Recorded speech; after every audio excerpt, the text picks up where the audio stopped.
Happy Friday the 13th, witches, women, and other magical listeners. I'm Hannah, the bipolar bisexual host of this bi-weekly podcast of Witches and Women, a Her Story podcast. This is Season 2, Witches and Women in Medicine. Interestingly, women appear to be the first healers in archaeology and history, but as patriarchal narratives have become mainstream and sort of taken over, women healers were labeled as witches and were some of the first to be oppressed, tortured, killed, and used by men in power for their knowledge. Their stories are hard to uncover and most have been lost forever. But this season, we're uncovering what we can of our magical legacy and embracing our history of witchcraft, confidence, and strength. Be sure you and your coven are subscribed to the pod on Apple Podcasts, Google Play, Stitcher, or Spotify, and connect with your sisters through the Of Witches and Women Instagram, Twitter, Reddit, or Facebook pages.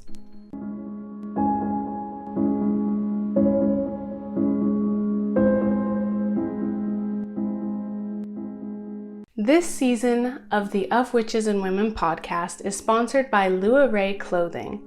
Lua Ray Clothing is an online boutique stocked with high-quality women's clothing that is flattering, comfortable, current, and inclusive.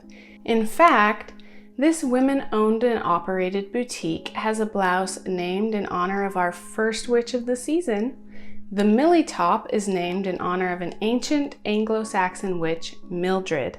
Check out her story on episode 23 and visit luarae.com, Luarae.com today to shop their fall collection and use the promo code WITCHES15 at checkout for a 15% discount that is just for you, my witchlings, so make good use of it.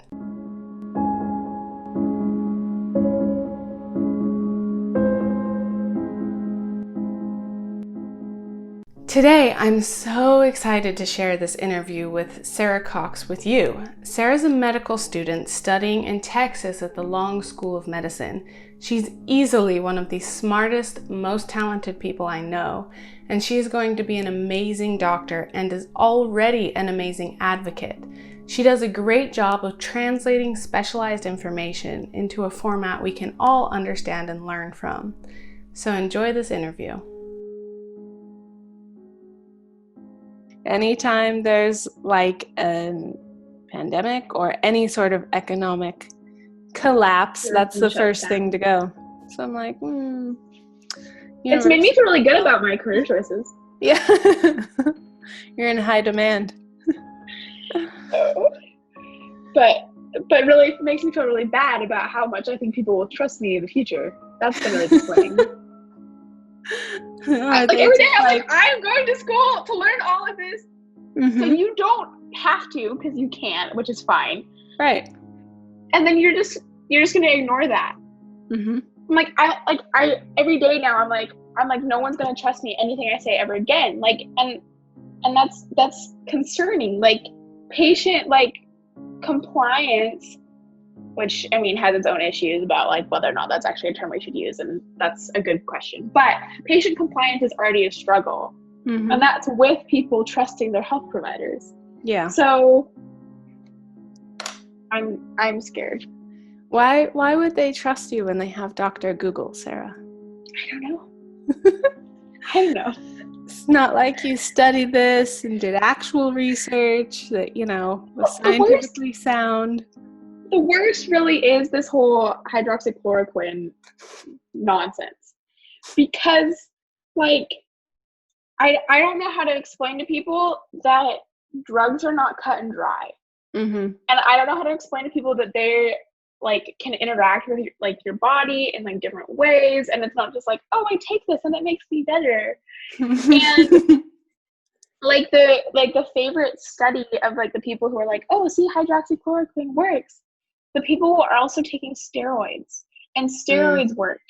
Right. And so it's and drugs can work together in both hurting and hindering each other. So a really fun fact that I learned earlier last year, I guess, that I feel I should know, is if you drink an excessive amount of grapefruit juice, that can make your oral contraceptive not work.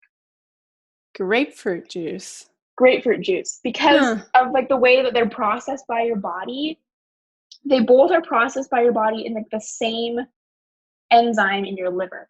And so if you like are consuming a certain amount of like it's really an excessive amount of grapefruit juice. Like if I like grapefruit and you eat a grapefruit, you're fine. But like an excessive amount, then like all the that time. enzyme can be busy dealing with that. And so like it can change like the rate at which like your oral contraceptive pill is broken down, and then that can change how like what's actually going on in your body, right? Because like there's more or less of it like in your body than there would be normally. Mm-hmm.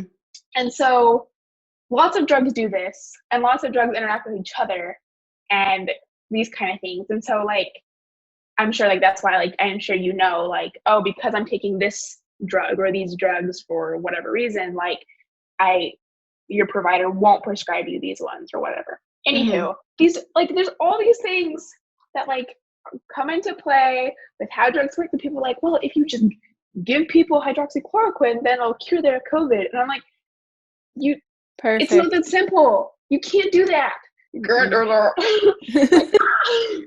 Yeah. So it stresses me out. It stresses me out because I'm like, people are going to start buying this like black market from people who like take it for lupus, and then like use it to cure COVID, and then they may die because like it causes at high doses really bad heart problems, and that's terrifying.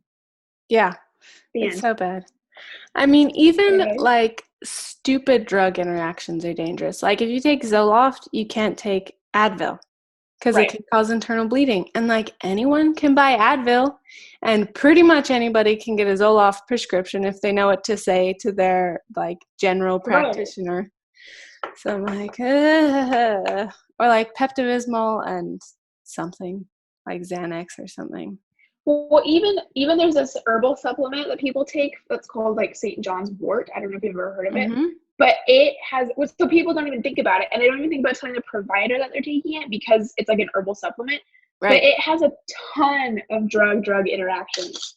Yes. And so like I'm terrified. I'm terrified that people are taking it. I'm terrified that I won't know that some of my patients are taking it. Like, and then I'll prescribe those things and I'll kill them. Like, it's like such a common herbal remedy for like depression. Any mental illness you look up, they're like, try St. John's wort. And then any good site will be like, but not if you're taking any actual medications. Yep. I'm like, yeah, because like a lot of drugs come from plants and nature and stuff, and they are still powerful and dangerous. Remind me what year you are in school. Second year. And so they call it like an MS2, a medical student too. You don't technically have one at this point. Okay. What do you I want to go into pediatrics, leaning towards subspecialized pediatrics. So, Sarah, I know that for the most part in the U.S., a lot of graduate programs now, they have more and more women and minorities. Sometimes they even have more women than men. How is that reflected in your program? Are there very many women and minorities? Like, what do you see in your classes? Yeah, that's a great question. I think that's interesting to highlight, like exactly what you said, more on the broad scale. It was really cool because the year that I was accepted into medical school and started medical school in 2019 was the first time ever that the majority of U.S. medical students were women. 2017 was the year that more women students were accepted than male students. And so by the time 2019 rolled around, out of the 4 years of medical school, there were more women than men at 50.5% of medical students. My class at my school is slightly less than that, and women students are still less than 50%, but I'm hopeful that our school continue the trajectory of the national statistics. In my class, there are 46.29% women and 53.71% men. So slightly less, but almost half, which is great, and is definitely appreciated and reflected in all the different groups that I work with. In regards to other minorities, my class actually does, I think, a pretty good job of this. White students only make up 44.8% of the students, with 20% being Hispanic, 22% being Asian, 5% being Black, 0.3% being Native American or Alaskan Native, and the other 6% being 2 or more or unknown. It definitely could be better, however, because being here in Texas, the community surrounding the school has a much larger Hispanic and Black population than the school represents. And so I think that something that would be a great focus for the school would be trying to better align their demographics of the program with the demographics of the area in which they serve. It's especially important to note that only 5% of the students here are Black, and that is definitely an area that can be improved. Something that I know my school is currently working on is trying to increase the amount of scholarships specific for Black people, because there are much more than 5% of Black people are accepted, and they're choosing not to go here. And so that's something that our school has looked at and identified, and they want to help with retention. And so by offering scholarships to help reduce costs, that can potentially attract the school more to those students of color. And so then we can not only train them so we have more students here, but then have more faculty and staff here that are of people of color, which can then create an even better environment, both for future students of color and for the patients that I serve. Yeah, I think so. I recently spoke to a Black midwife named Nikki Helms, who will also have an interview on this podcast. I'm not sure if it'll be before or after this one. And she works in San Diego, and she talks a lot about that sort of, you need to have, especially for Black women, that reflection of like somebody you can identify with in the room, because like it's scary for Black women to have a baby in this country, legitimately. Like our mortality rates are ridiculous. So that's very wise of the school to be looking at that and hopefully improving in the future. So with the student demographics, which seem to be like doing pretty well and hopefully getting better, what are your teacher demographics like? This is an area that could definitely use improvement. So out of the 7,745 faculty that we have for our medical school, 60% of them are white, which definitely does not represent the demographics of the area or the demographics of the students as well. Another 20% are Asian, only 15% are Hispanic, which is incredibly low for this area in the country, and only 1.8% are Black. With 0.06% being Native American. So incredibly low for people of color in regards to faculty, especially for Black and Native American individuals. And again, like I said, low for Hispanic for the area that we're in for sure. 56% of them are male and 43% of them are female, with the majority of high-level deans being male, but we do have 2 of our deans for our school that are female. So there definitely is some like female members in higher up leadership, but there could definitely be more. But I was pleased to see that at least 43% of our leadership are female. But yeah, definitely room for improvement in regards to faculty. But part of the struggle with that is, again, retaining them. So finding them, hiring them, retaining them, and training them. The more that we train of women and people of color, the more will be available and qualified for faculty positions. There are so many out there who are. The more that we continue to grow those students into like academic medicine teachers and providers, then the more that there will be able to draw from, and then the more we'll be able to teach, and the more we'll be able to treat patients. You'll have so many more options. In the like anatomy and physiology classes and labs and settings that you've participated in so far, how much emphasis, or even just in classroom discussion, is placed on like the separate sexes and the differences in diagnoses, treatment, that kind of thing? Yeah, that's a great question. So for like our anatomy lab, while each group only had 1 cadaver, we were expected to like search out the cadaver of the opposite sex and learn the differences in them. So for example, like I had a male cadaver, but the group next to us had a female cadaver. And so it was expected of me that I did my dissection on my body, learned those structures, and then I went over to the group next to mine and learned the structures on that body as well. So we were definitely responsible for the anatomical features of both bodies. In regards to learning the reproductive features of both sexes, those topics have been actually split apart into different units to give each of them the context that they deserve. So like, for example, we learn about female reproductive systems in conjunction with like the endocrine system, because those are really involved, which I think is great. And then we learn about the male reproductive system in conjunction with the urinary and renal system, because those are really involved. And I think that that's great and a good way to do it. And it places emphasis on both in, I think, the way that they ought to be. However, separate from reproductive topics, I feel like the differences between male and female bodies aren't really prominently addressed.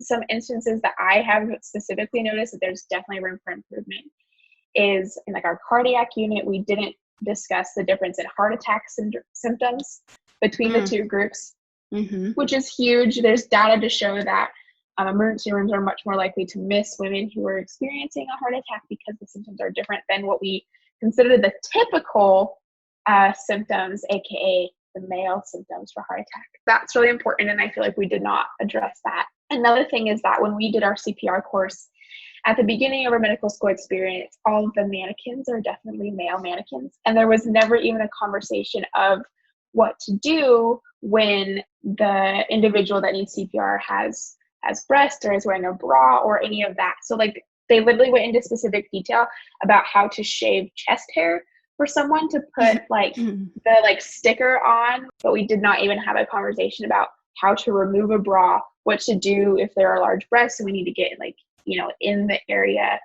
And I feel like that was definitely a conversation that needs to happen, because, you know, first responders or even just like, you know, the lay person being scared of like, oh, I don't want to harass this person. I don't want to, you know, be all up in their business. But like when someone's dying, like that's, you need to be like, that's the time. And so having the skills to be able to do that and be comfortable with doing that is really critical. And I feel like that was something that we did not address, unfortunately.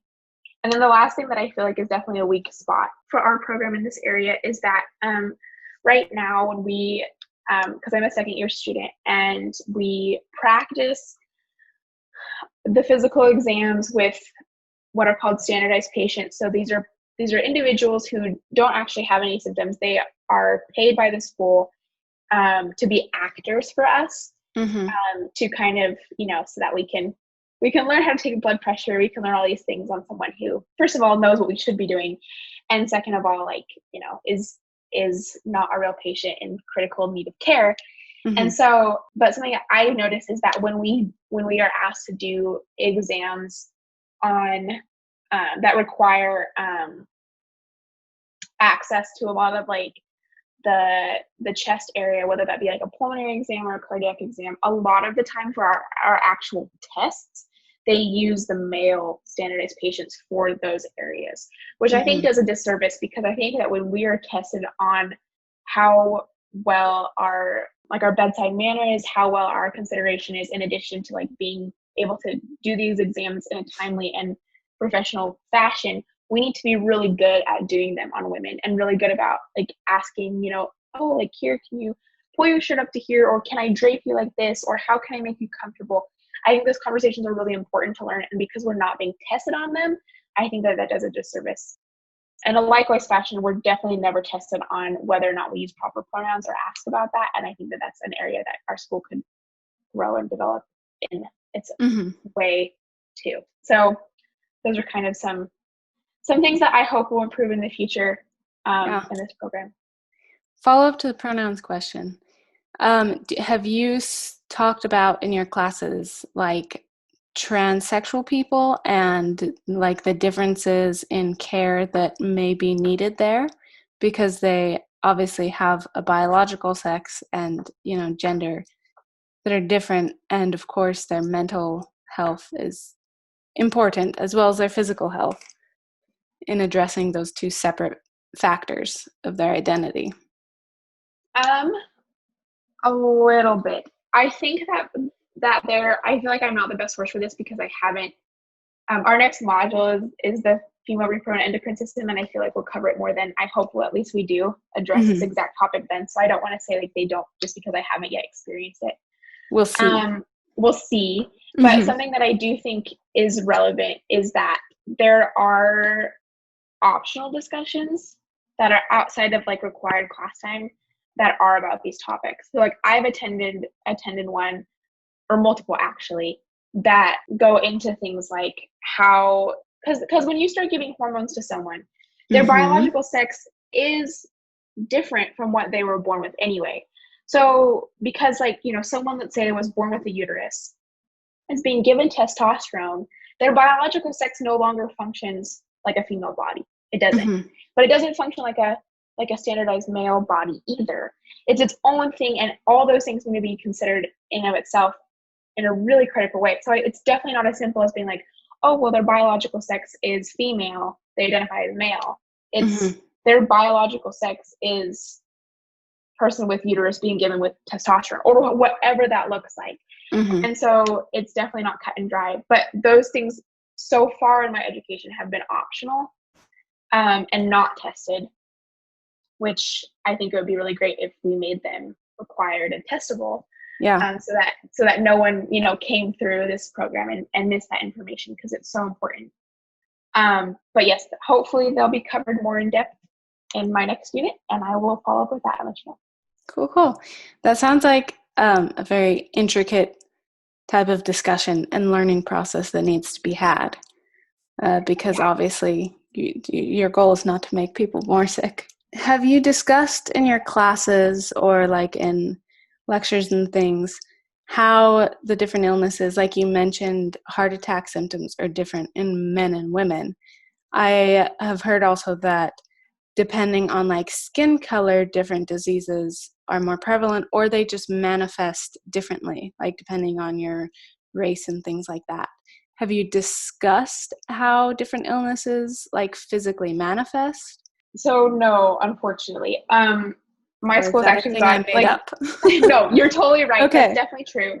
Different diseases manifest incredibly differently on different skin color. And unfortunately, the textbook pictures, the pictures we use, the way we think about those diseases often is on white skin.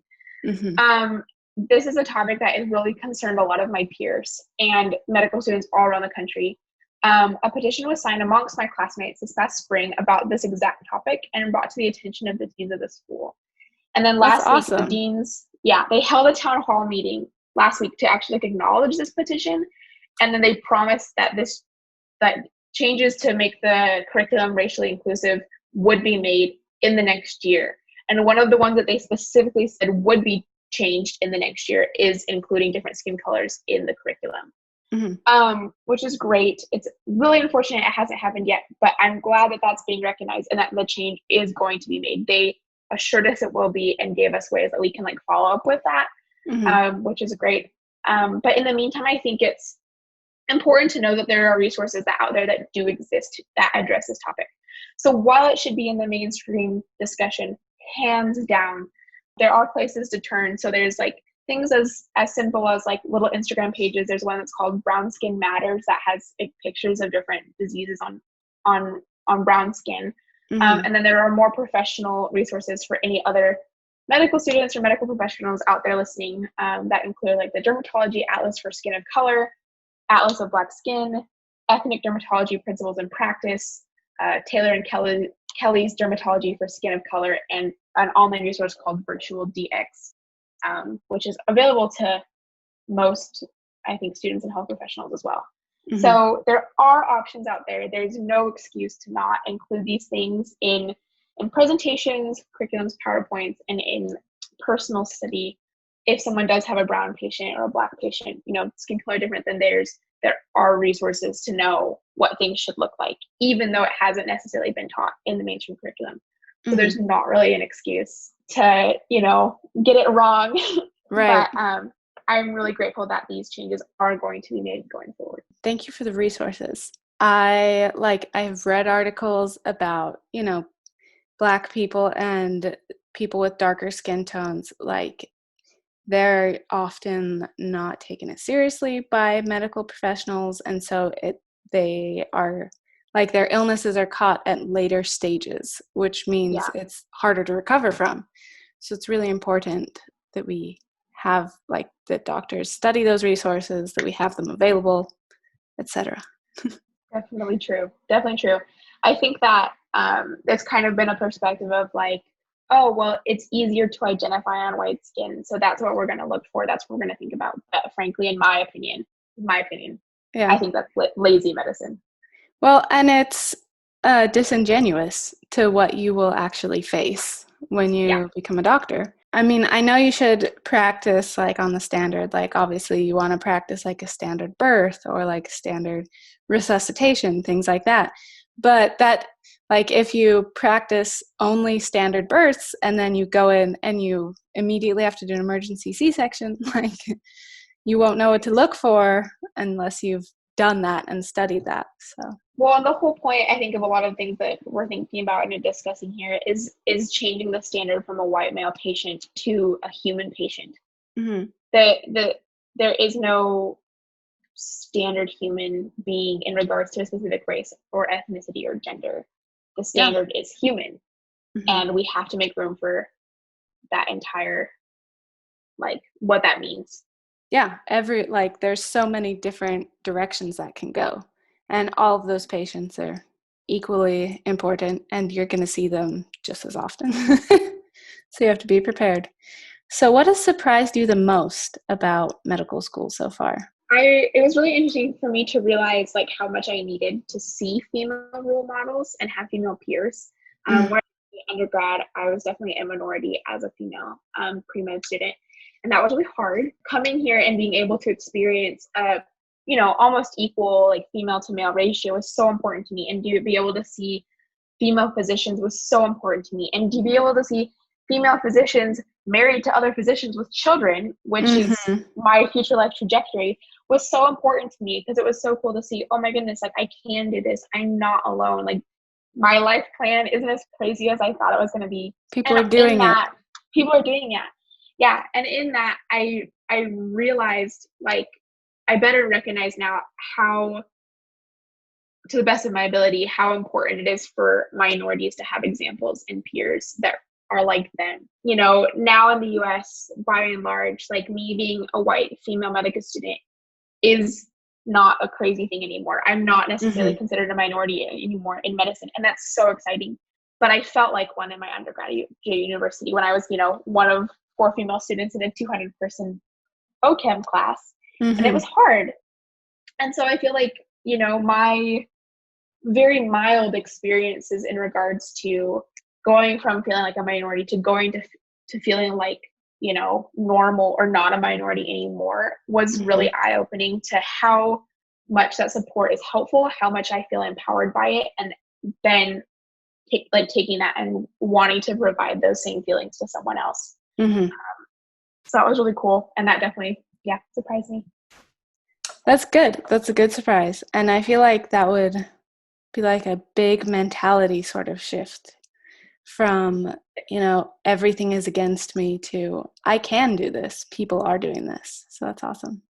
It was huge. I really feel like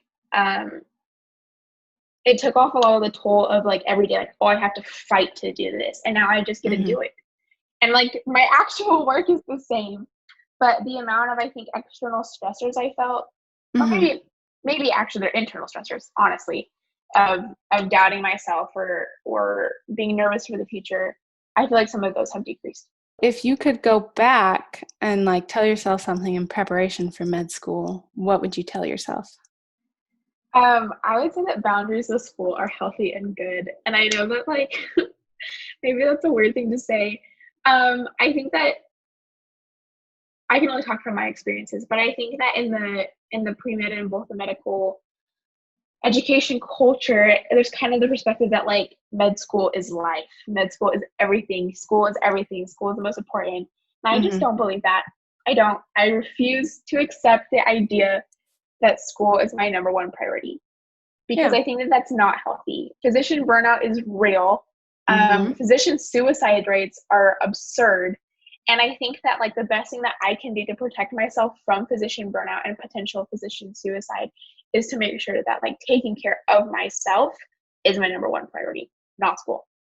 And I think that starts early. I think that starts with being a pre-med student in college or even before, what am I willing, how much of school do I allow to control me versus how much of am I in control of my tasks to do. So like for me personally, like something that I think has been really huge, really beneficial is like, having explicit time where I don't study, even if I'm not done with everything. Because there's always more I can do. But saying, no, this is my time. School does not get to infringe upon that. Puts me in a position where I feel like I'm in control of my life. And that's been really huge for me personally. And I wish that, I definitely didn't start out that way. And it's been a big learning curve for me to kind of come to that perspective and understanding after realizing it's what I needed to even be able to continue in this like career journey. And I wish that I had this perspective earlier on. So that's something that I would change if I could. I think that's incredibly important. So far, I've done like a handful of interviews, and I think all of them have mentioned physician burnout in some context. So like your mentality is so important to that, and like taking care of yourself. Well said. So what are you most worried about as you look towards like your residency and becoming a doctor? I'm definitely worried about balancing and advocating for myself as a physician, a wife as a physician, and a mother. While more women are now coming into the field of medicine, I still think there's a lot of pressure to put your career first. And I personally want my family life and my well-being to be as respected just as much as my professional life. Like, I don't want to feel pressure to give everything to my career because, like, for me, that's not realistic or reasonable. Like, really, it's not for anyone. And I'm scared of having to feel that pressure and to fight against it and ask for exceptions and ask for time off. I know, for example, at the hospital that's connected with my medical school, that the maternity leave that they provide is the absolute bare minimum of 2 weeks. And that is ridiculous. It's ridiculous. Wow. I don't even know how to clarify like how absurd that is. And it's terrifying for me if like I wanted to have a kid in medical school. I don't even get maternity leave because I'm a student. But even while I'm a student, my third and fourth years, I'm working in the hospital, for hours. And there's zero maternity leave. There's no exception. There's no time to be able to, make that a thing. And I think that that's really hard, and I think that that's wrong. And so I worry about having to advocate for things like that, having to advocate for equal pay because female physicians are still on average paid less than their male physician counterparts. I worry about times when perhaps I'm on call and perhaps my spouse is on call and we have to find emergency childcare for our families. I owe a lot to my patients. I do. And I owe a lot to the career of medicine. But I don't want to owe my life to medicine. And I guess I'm just scared of that pressure. So yeah, hopefully things will change before I get to those positions, but I'm not reasonable fear. Super optimistic. I kind of hope that obviously this is not going to help in the medical profession, but in other professions, I think that the pandemic has sort of opened our eyes to the fact that childcare is not like, you can't always rely on just, I drop my kid off and I go to work. That's not always functional or possible. And we've seen a lot more of that, but like that's only one aspect of so much. And I'm sure some people will be quick to forget when it goes back to normal. Yeah, I agree. Hopefully not everyone. All right. So after that bleak question, what are you most excited about for the future? I think this actually connects to the question that came before this one pretty well. I think that as what we talked about in this whole interview, as these topics of racial and gender equality continue to be advocated for and more people realize how essential they are, I believe that the field of medicine will continue to be better for both healthcare workers and the patients that it serves. So I feel like the more female physicians that we have, the more that these, things of equal pay and maternity leave and childcare will become more recognized and valued. I think that as we have more persons of color as physicians, then they'll be able to be more students of color feel comfortable and feel valued and empowered. And that will be able to be reflected in better patient care for both women and persons of color. And so there's definitely been a ton of research out there that demonstrates that the more similarities there are between the physicians and the patients, the better the patient's outcome. And so the more that we can diversify and include all different, ethnic groups, races, backgrounds, cultures, religions, and genders in our healthcare setting, the better our patient outcomes will be. And I am hopeful that will increase because we've seen that happen already. And I am confident that the trajectory will continue. And I think it's cool, but also simultaneously hard to be a part of that change. I want it to happen already. I want it to be done. I want to come in at the end and be like, oh, we have, maternal mortality is the same for white women and Black women, hopefully it's 0. And, have all of the issues of women working in healthcare be figured out. And I want all of these things. But I think it's also cool to have the opportunity to be a part of the change because, like, while I am scared of having to advocate for myself in the future, I'm not just advocating for me in the future. I'm advocating for all the women who come after me in the future. And I think that that's cool, but scary, but cool. So. Well, can I just say, I've known you for a long time. If there is anybody I know who is going to be like a fighter and who also handles that stress really well, like you process stress and like difficult situations in a very productive way, you're going to be great at it.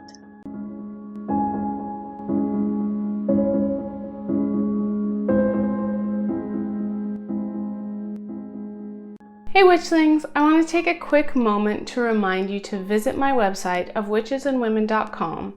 On ofwitchesandwomen.com, you can explore the shop and check out the merch. Lots of the merch is limited edition, so get your Witches in Medicine merch now. This season, in light of our theme and the global pandemic we are all experiencing together, proceeds from every purchase of the Witches Made Medicine limited edition t-shirt and stickers will be donated to a non-profit that we will choose together later on in the season. So make sure you buy one and make sure we're connected on social media so you can help choose which organization we support.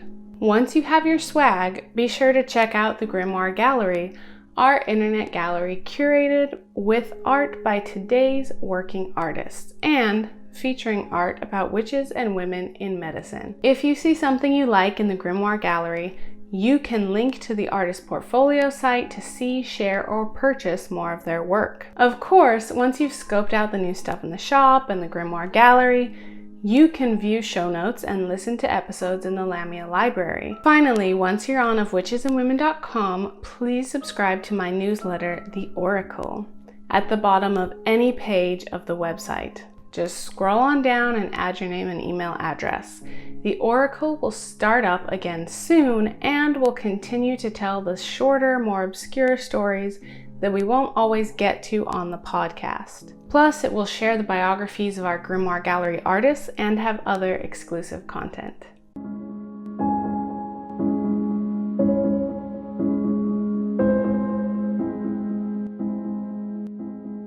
This week was Dorothea Erxelben's 305th birthday. Who is Dorothea Erxelben? Just the first woman to be granted a medical license and degree ever. Dr. Erxelben's father was a doctor, and she studied him, his books, and his patients from an early age. As she grew up, Dorothea was inspired by Dr. Laura Bassi, the first woman to be granted a PhD in a scientific field, and a university professor in Italy, which was unheard of at the time. Dorothea began her fight to become a doctor in Germany and her fight to her right to a medical degree. She became the first of many women's fights for the right to formal medical education and licensure. Dorothea received a dispensation or exemption from the law banning women from going to medical school by Frederick the Great, King of Prussia. So Dorothea went to medical school. She earned her medical degree from the Martin Luther University of Halle-Wittenberg and was the first woman in Germany to do so. Even as a qualified doctor, when Dorothea began practicing, it was illegal for her to practice medicine. Doctors were considered a public office in Prussia, and only men were allowed to be registered for public office. Tricky. But Dorothea practiced anyways, primarily administering to the very poor in her area who couldn't afford doctors. At first, she was simply dismissed and ridiculed by other doctors and men in the area, but as she became more established, her success and her confidence became more of a threat to the suppressive male-dominant culture. 3 doctors accused her of health fraud, so Dorothea went to court. The doctors insisted she take the medical exams that they had to take to register as public officials in order to prove that she was qualified, as they were sure she would fail them.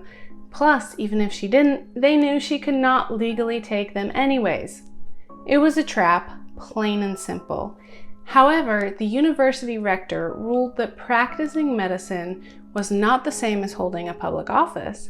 So Dorothea Erxleben took the medical exams, passed easily, and became the first recorded woman to earn a medical degree and a license to practice medicine in June of 1754. Dr. Erxleben continued to practice medicine. She also had a son and became a women's education advocate.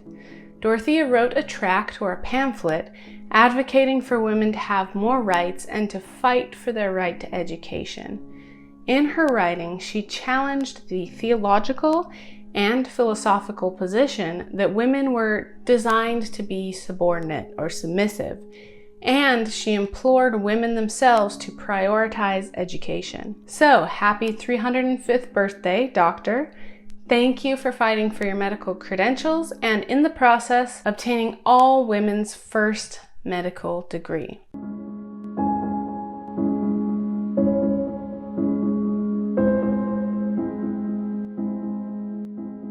Today's spell is actually a health potion. I've been pretty sick recently and been taking lots of elderberry and zinc supplements to speed up my recovery process when I came across an idea for an immunity boosting potion, which I've tweaked and want to share with you. So, to make it, what you need to do is take 1 medium-sized ginger root, chop it up, 2 cups of organic elderberries, fresh or dry, both are fine, get what you can get, 1 cup of water. Blend them together till smooth, then place in a saucepan and boil for 3 minutes while stirring clockwise to promote good health. Then cool. Cooling is really important because once it's cool, you'll add half a cup of raw honey, and if you boil honey, you remove a lot of the health benefits. As you're adding the honey, if you want to, add half a cup of vodka or more. The alcohol helps to preserve the mixture longer and it makes it fun, but it's not necessary for health magic. Mix it all together well and store the potion in a glass bottle in your fridge. Take about a shot worth every morning to promote good health, or at night, or whenever you're done driving and working if you've decided to add alcohol. If this is something you're going to share with children, obviously omit the alcohol.